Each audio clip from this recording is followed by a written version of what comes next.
మోంతా తీవ్ర తుపాను బలహీనపడి ప్రస్తుతం తీవ్ర అల్పపీడనంగా కొనసాగుతోందని విశాఖ వాతావరణ శాఖ తెలిపింది. రాగల 24 గంటల్లో ఇది అల్పపీడనంగా మరింత బలహీనపడుతుందంటున్న వాతావరణ శాఖ నాగభూషణంతో మా ప్రతినిధి రామకృష్ణ ఫేస్ టు ఫేస్. తీవ్ర అల్పపీడనం కారణంగా ఉమ్మడి విశాఖపై ఎటువంటి ప్రభావం ఉంటుందో అనే అంశంపై మనతో మాట్లాడడానికి విశాఖపట్నంలోని తుఫాన్ హెచ్చరిక కేంద్రం సీనియర్ అధికారి నాగభూషణ్ గారు ఉన్నారు. సార్, ఏంటి సార్ ప్రజెంట్ పరిస్థితి ఏంటి సార్? మోంతా తుఫాను తీరం దాటింది, ఇప్పుడు అది ఎక్కడ ఉంది సార్? అంటే ఎక్కడ కేంద్రీకృతమైంది? నిన్న సాయంత్రం బలహీనపడినటువంటి వాయువు ఉత్తర వాయు దిశగా ప్రయాణించి ఈరోజు తెల్లవారుజామున 5:30 గంటలకు తీవ్ర అల్పపీడనంగా తూర్పు విదర్భ మరియు దానికి పరిసర ప్రాంతమైనటువంటి దక్షిణ ఛత్తీస్గఢ్ వద్ద ఏర్పడినది.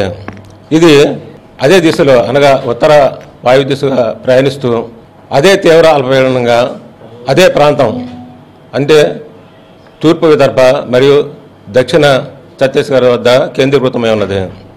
ఇది వాయు దిశలో ప్రయాణిస్తూ రాగల 24 గంటల్లో అల్పపీడనంగా బలహీనపడి తూర్పు మధ్యప్రదేశ్ మరియు దక్షిణ ఛత్తీస్గఢ్ వద్ద ఏర్పడుతుంది.